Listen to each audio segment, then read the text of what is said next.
reaction to that interview? Let me give my reaction to you, Piers, okay? Your every rant you've just given the last hour, it honestly, you're such a liar and a disgrace. Yeah, but you're about to do the same thing. I'm giving you the platform. You talk about the interview. You trash me every time you come on. You trash me every time you come on, which is exactly the thing you accuse me of doing. If you've got something to say about the interview, say it. Let me finish. You bring out coverage about Meghan and Harry on their wedding day and the engagement, but conveniently forget to show the coverage before they got engaged, between the engagement and the marriage. So you conveniently forget that Prince Harry, in November 2016, talked about the racist undertones of the media. You conveniently forget all of that to paint this picture that all was rosy and hunky-dory. Nonsense. And then you are lording over the Queen. Listen, by all means, let's applaud the Queen when she does something right. But when she does something wrong, we need to call her out. What does she do wrong?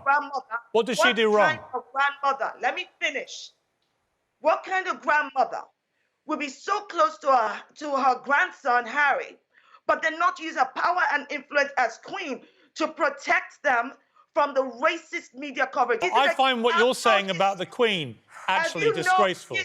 I find what you're saying... You're entitled to your opinion, Shola. Sorry, no, I'm allowed to respond to what you've just said. Is rooted, listen, you might learn something.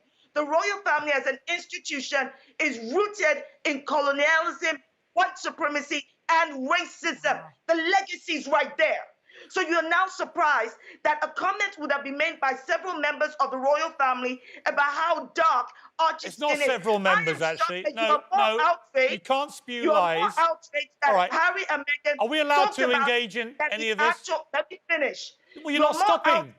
That Harry and Meghan had the audacity to speak that truth, then you should be at the actual outrage of racism. Right, okay.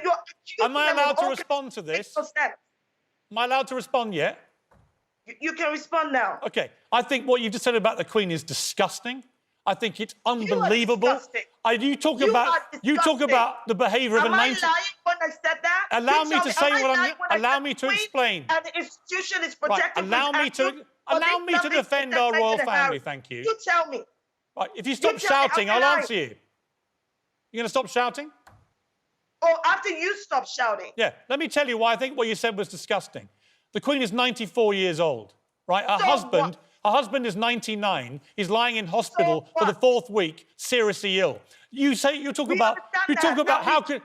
Please let me speak, Shola. Everybody, come on, let's just stay calm. Okay, whenever you're finished. Recovery, but the reality is you cannot Shola, I'd like to finish my sentence, please.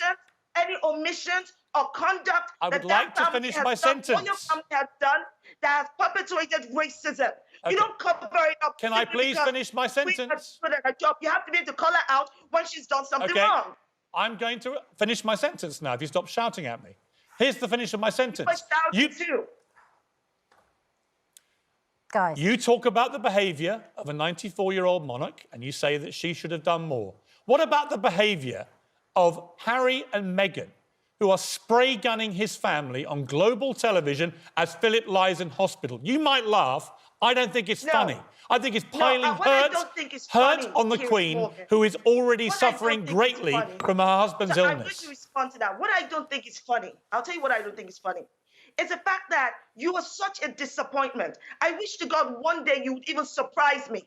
You constantly use your platform as a wealthy, white privileged man with powered influence to what a load of nonsense, honestly. What a load of race-baiting nonsense. And the misogynist attacks on Meghan Markle. And you do it so shamelessly. We have done more on racial issues on this show than any other show on television. You're talking... Shola, you can keep shouting. That the royal family has any racist undertone or actions against the first biracial person simply because you're in love with the Queen? No, I think what you're doing now... You can love the Queen, but you should be able to call out actions done by the royal family when they've got it wrong. Yeah, I'm not going to let you trash the Queen. Sorry. Just not going to let you do it. I'm not going to let you do it. But you've had your say. Let's bring in Johnson Bahari now. I presume you'll let Johnson Bahari talk, will you? He won the Victoria Cross for serving his country. Maybe give him time to speak now. Johnson, welcome to the programme. As you can see, temperatures are running high about this. You won the Victoria Cross serving this country. You're a black man. Is this country racist? You know the royal family well. You've met many of them. Is the royal family racist? I could only speak from my experience. I personally, my time, been loads of invitation, visiting the royal family, visit in Buckingham Palace, charity engagement with Prince Harry and other members of the royal family. And the way I have been treated up to date by the general public in Britain, I could never say that. So when you hear that, you hear Meghan Markle in particular characterise the royal family as a racist institution, what is your reaction to that?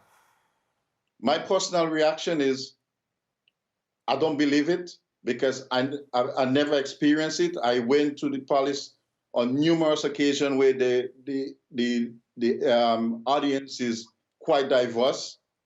Everyone is happy and having a good time. And the royal family, I mean, for me personally, I never seen it, never experienced it. Okay, Johnson, and it's good to hear your perspective.